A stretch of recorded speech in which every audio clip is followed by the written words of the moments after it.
And if I could just have, if there are no more questions, if I could just have a minute for a few closing remarks. Please do. And then I want to just ask Mr. Turner if he has any closing remarks after you, Chief. Okay. Mr. Mayor, Yes, excuse me.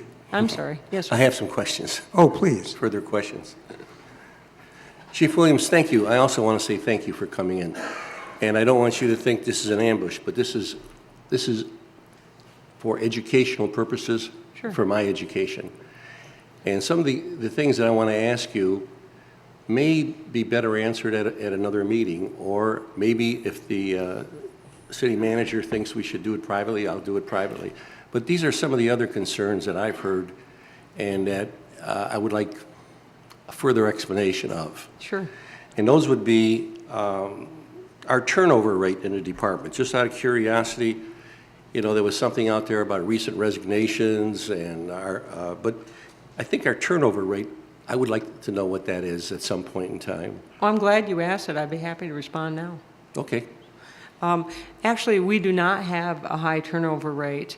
It is common for an agency our size to actually be considered like a proving ground or a training ground for individuals who want to work for a larger agency, say Tampa or some other big department. So our turnover rate is commensurate with an agency this size. We have one officer that recently resigned. He has been in active military for 2 years now.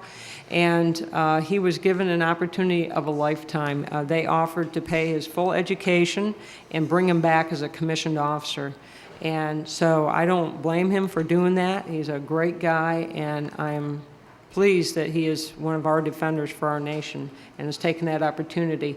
There was another recent letter submitted to me letting me know that one of our other officers is heading out of state, and he will depart from us on June 17th, and he is originally from New York. He has opted to head back to New York. When I recently spoke with him, he literally had a tear in his eyes. He told me that it had been a while since he had been to see all of his family and his father in New York, and he was struck by how much his father had aged, and he just feels, because he has a small child, that he needs to get back and spend some time with his family before things get worse with his father's health. So that's the status of that. Those are the only two letters that I have, and we have an individual who's in the final stages of hiring for police officers, so that's where we're at with that. Chief, do you have any idea what the average number of years of seniority are in our department? You know, we do track that. I just didn't happen to bring it with me. I'll be happy to get with you on that and give you that. Thank you. Chief,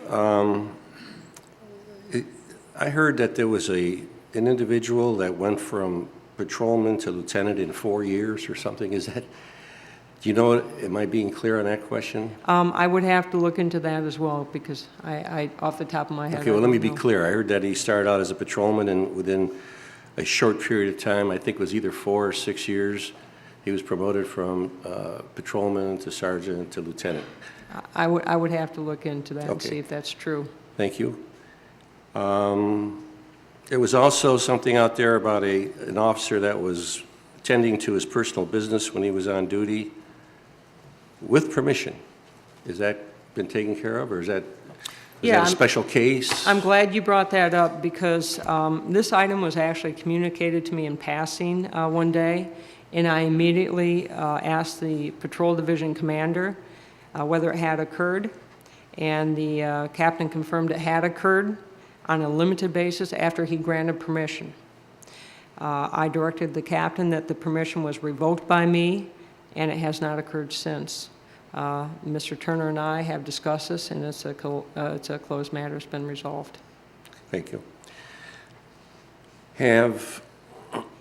Were the officers in the department ever instructed verbally or in writing not to make any written requests for any information or anything? No, that's not true. That was one of the earlier allegations. That's not true. Okay. And were any officers ever denied written copies of charges that were being brought against them, disciplinary actions, et cetera, anything like that? No. In fact, before you even sit down and talk to an employee, especially sworn, you provide a notice of the allegation. And Chief, does the department routinely conduct exit interviews to all the employees that retire, separate for any reason? What we do as best as I can is ask the employee to talk with me, and I try to do it on their time. In other words, I come in early. I always come into work early and make myself available to the night shift officers. I want to speak with them and have FaceTime with them. And so if I know that an employee's looking to leave, I actually do it in a pretty unofficial, non-intimidating way. I want to talk with them a little bit. Some are more comfortable doing that than others, and we always encourage employees to have an exit interview with administrative services, and I think that's where you could get the greatest feedback from an employee is they go and talk with somebody that's not in their chain of command. Well, I think administrative services has not been getting exit interviews from everybody. So we probably should coordinate that and make sure we get those exit interviews. Right. And there's a form, I think, that they can fill out also. Yeah, what we do is we let administrative services know that somebody's preparing to leave and ask them if they will reach out and coordinate it with them. Thank you.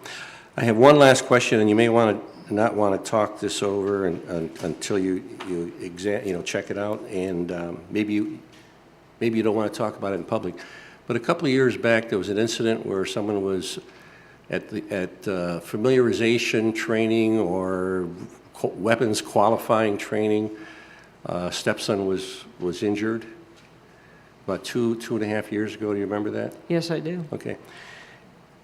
At that time, whatever the reason for that session, was he the most qualified person in the department? The person who was conducting that training session, was he the most qualified person in the department to conduct that training session?